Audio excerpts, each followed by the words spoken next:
Hello and welcome back to the channel. Got a big video today, as you can imagine, quite a busy week on and off Sorare. So we're going to jump straight into it. So our MLS lineups for game week 62. As you can see up here, we have quite a few rewards, some of them from MLS. The main in-season team put in a relatively okay performance. We had CJ Santos, unfortunately, not keeping the clean sheet. We had Paddy McNair putting in a pretty decent score, actually. We were sceptical whether he would play or not. He managed to play, which was nice. We got the read on that, which is good. SKC got off to a pretty horrendous start. I watched the first 20-30 minutes of this game. They went 1-0 down with Screamer. They ended up going 3-0 down. They somehow managed to claw back at 3-3. Manny Garcia with an assist. Shabby didn't get a DA. Got unlucky that one of the own goals was actually from his shot, but it was off target. So yeah, 16A, pulling up great A once again, which is good to see. Wolves Zaha, no DA this week.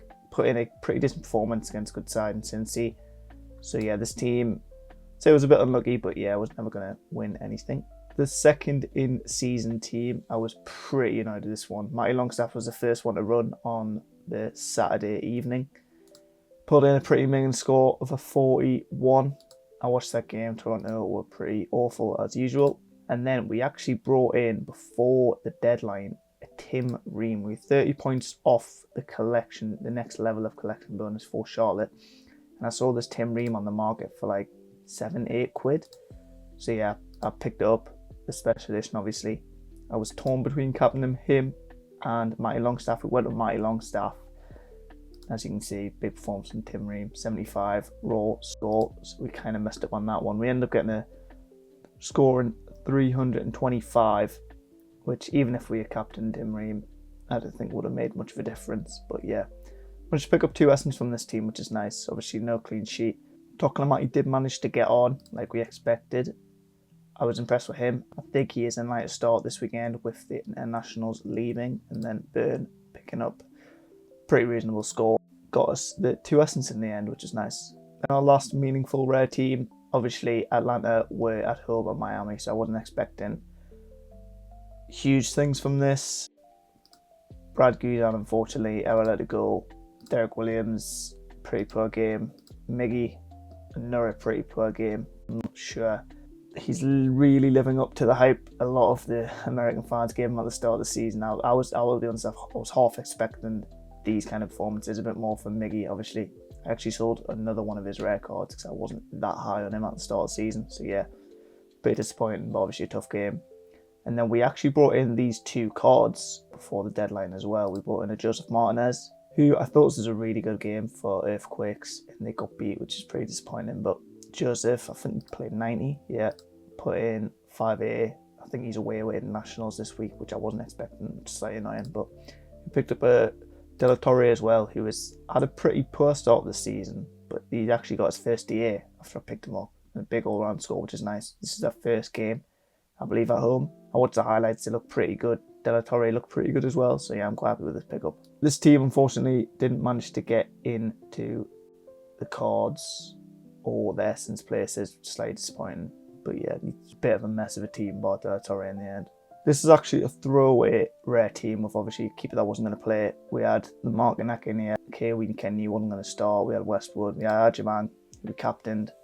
Scored the goal. Obviously, we will see that come in clutch in the next limited team. However, we will start with the in-season team.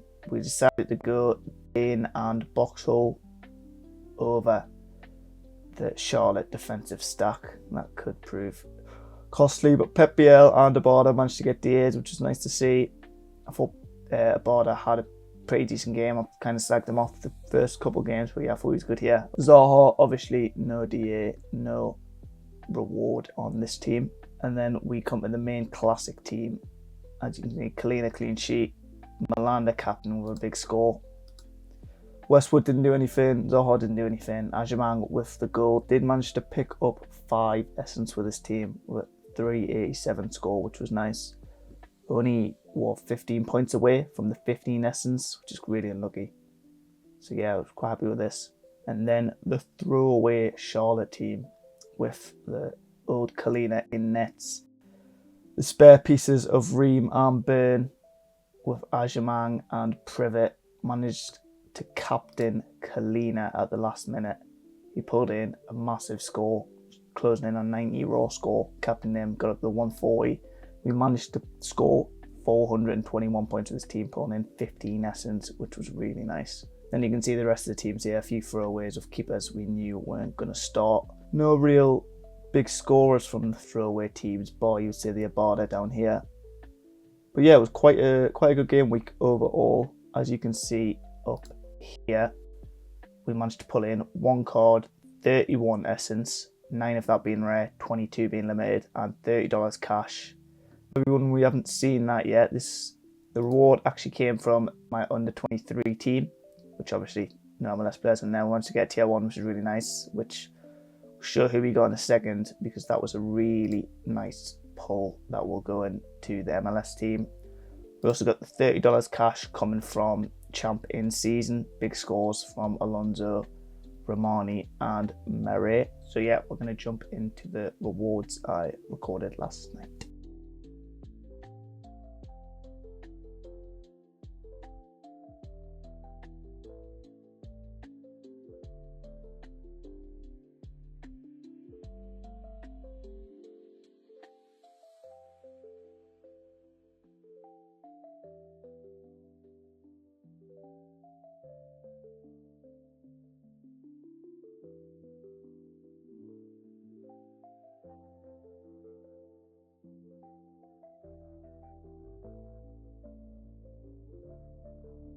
So as you can see, we pulled Yao Peglo as a tier 1. I'll be honest, I had no idea who this guy was. I don't really keep track of DC. I've not really kept track of them since Wayne Rooney's been there, because they've been pretty mince. But yeah, this guy's just came in from, I believe it was Brazil. I'm pretty sure he's at Brazil somewhere or another. He wasn't involved in the first 2 games. I'm not sure that was because of his transfer coming in. His debut, he got a penalty 1 and an assist, which is really nice at home at SKC. Then the weekend just gone, he no DAs, but he pulled an 18A, which was really nice. So yeah, this guy is obviously U23, because that's why I won him. 22 years of age, wears the number 7. He's Brazilian. So yeah, I was quite happy with this, to be honest. He will be involved in the MLS in-season strategy, which is really nice. Gives us an extra option. But yeah, you might have noticed a few new faces. Let's go through the teams there. Obviously, we did pick up the Tim Ream. I actually picked up a Bingham as well, just to get another throwaway rare lineup in. We picked up Shappy as well, which was a big pull because we were really light on forwards at the time. We only had Zaha. And we also pulled in a little double trade here of De La Torre and Joseph Martinez. I traded away my Evan Ferguson in season, which can't see me get a game at the moment. So yeah, I was quite happy with that. And then as you can see, we crafted Shaq Moore last weekend, which was quite handy. I knew this guy had kind of been away from MLS and then came back, sort of thing. So yeah, he pulls in reasonable scores. He will plug in when needed. And then if we move over to limited, we crafted the Owen Jean, which is quite nice. Goes in the Minnesota collection really nicely. Last weekend with the Shaq Moore as well. Hasn't started for them yet, but hoping he can make his way to the team. We actually bought 2 Ben Luntz because I got the news relatively early on Berkey. I think I paid about £1 something for these. Yeah, £1.20 for each of these. I think they were both about the same. I didn't see the selling for like about double that, but I think they could come in handy, I'll be honest. Maybe I sell one, maybe I keep the other, but I think, yeah, we will make use of them. Now, you might have been expecting some crafts with all the essence we won. However, we've got the 25 limited essence here, we've got the 21 rare essence here, and we actually have some leftover super rare essence here. And the reason I'm sharing this, as well as the 20 essence we've got ready to claim here, is because Sorare are doing a half craft Thursdays. So hopefully we'll have a video Thursday night, maybe Friday morning. But yeah, we're going to craft quite a few cards. Obviously, we're going to have 45 limited essence in total. So we'll be able to craft, I believe, 1 tier 4 and then 2 tier 5s, which is really nice. At rare, we're going to be able to craft 2 tier 5s, which is nice. Now, super rare, we're actually going to be able to craft a card for the first time ever for me, which is really nice. But yeah, that should be fun. Moving into next weekend, obviously we've got the international break on at the moment, but luckily for us, MLS does carry through. So we do have some players which won't be available, but that actually opens a few doors for some other players. Obviously, the Hot Streaks team, we're going all in season for rare. Got CJ Santos. Paddy McNair is away with Ireland. Tim Ream is away with USA. So we've only got Byrne, Markinac or Shaq Moore. Obviously, LA are pretty bad. I'm tempted to go with Markinac for this one. However, I think I'm going to back Charlotte in this game. I think it's a really good fixture for them. San Jose don't seem to be as good as they first started the season. So yeah, I think that's a good fixture for Charlotte. In midfield, I think it makes sense to go with Manu Garcia at home. Obviously, Toronto are pretty bad away from home. And then we've got Mark Anthony Kay, probably won't start away Charlotte, which is a tough fixture, so we'll go with Garcia. Up front, we've actually got loads of options now. We've got 4 options, whereas last week we had 1, which is pretty mental. We've got Zaha, who is in England at the moment, visiting family, which should be okay. Obviously going to miss training on Thursday, but should be back in time for the game at home at San Jose. We've got Peglo away to Orlando. He started pretty well, so that is definitely an option. We've got Shappy at home at LAFC, same as Manu Garcia, and then we've got Toglamati at home to San Jose, who is in line to start with Ajamal being away with USMNT, obviously. But we're going to go Zaha here. Then in the extra spot, we've got quite a few options. It's basically one of them forwards again, or Markinac. It's quite difficult. I'm tempted to go Peglo, to be honest with you, and back the new signing. But giving them away from home, I'm quite reluctant. Obviously, they are unbeaten so far in the MLS, but I think I'm going to back SKC here and go with Shappy to link up with Manu Garcia. Obviously, they got a good comeback result last weekend, so I think I'm going to back that. And then, as the team name says, we're going to captain Wilf. Then the second in-season team, we've got DeSantos or Brad Guzan. I think it kind of makes sense to go with DeSantos again. Obviously, really tough fixture for Atlanta, who look pretty bad at the moment away at Cincy. So yeah, we're going to go DeSantos again. So the rest of the team needs to be in season. So we've got the options here of Shakma or Markinac. Markinac, just way better fixture. So yeah, we're going to go Markinac. Midfield, we've only really got Matty Longstaff here. And then up front, we've got both of them going to start. I think I'm honestly just going to pick both of them and go Peglo and Toklamati. And you know, I think we're going to have a bit of fun in captain Peglo for his first time out for the club. The classic rare team, we've got Brad Guzan. Obviously the top 3 can't be used. I'm not sure if Yedlin's away with America. It doesn't seem like Yedlin is away with America, which is quite nice. However, he's against Atlanta, so it kind of doesn't make loads of sense to pick him. So I think we're going to go with Byrne on this one. Midfield, we've got Almiron is away with Paraguay, so we've got De La Torre, Matty Longstaff, Pablo Ruiz probably won't start, Ladera, who looks to start now, McGlynn is away with America, but I think it kind of makes sense to go with De La Torre here. Up front, Joseph's away, Ajamang's away, so we've only got Corey Baird, who is against Atlanta, so that's a bit of a nightmare, I'll be honest. But we're kind of going to have to roll with it, because we've got no other options.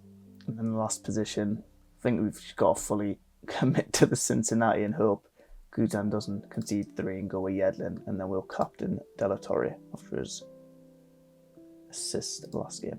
And then moving over to the limiteds, we're going to start with the in-season team. This is where the opportunity could open up this weekend, as Dane Sinclair is away with Canada.